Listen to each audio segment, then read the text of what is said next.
കഥകളാണ്. മേലേരി പോലെ പൊള്ളുന്ന 9 കഥകളാണ് ജിൻഷ ഗംഗയുടെ ഒടയിലുള്ളത്.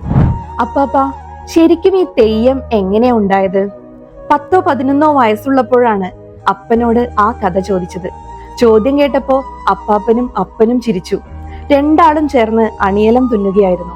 അപ്പാപ്പൻ അവിടെ നിന്ന് എഴുന്നേറ്റ് അടുത്തേക്ക് വന്നിരുന്നു. അത് വലിയൊരു കഥയാ, കുറെ കൊല്ലങ്ങൾക്ക് മുന്നേ ഉള്ള കഥ. രാമൻ ശ്രദ്ധിച്ചു കേക്കോ? ചേർത്ത് പിടിച്ചുകൊണ്ട് അപ്പാപ്പൻ ചോദിച്ചു. കേൾക്കാമെന്ന് തലയാട്ടി. അപ്പാപ്പന്റെ കഥ പറച്ചില് തോറ്റം ചൊല്ലുന്നത് പോലെയാണ്. ഇടയ്ക്ക് എവിടെയും നിർത്തില്ല. ഒറ്റ പറച്ചിലില് കഥ തീർക്കും. അതാണ് അപ്പാപ്പന്റെ ശൈലി. കഥകളാണ്. മേലേരി പോലെ പൊള്ളുന്ന 9 കഥകളാണ് ജിൻഷ ഗംഗയുടെ ഒടയിലുള്ളത്. അതിൽ തന്നെ ഒട കനലാടിമാരുടെ കഥയാണ്.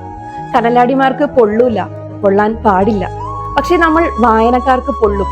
കാരണം ഇത് ജീവിത യാഥാർത്ഥ്യങ്ങളുടെ മേലേരിയാണ്. വായിക്കൂട്ടോ. വായിക്കുമ്പോഴേ എത്ര മനുഷ്യരാണ് നമുക്ക് ചുറ്റും നിന്നിങ്ങനെ കഥകൾ പറയുന്നത്.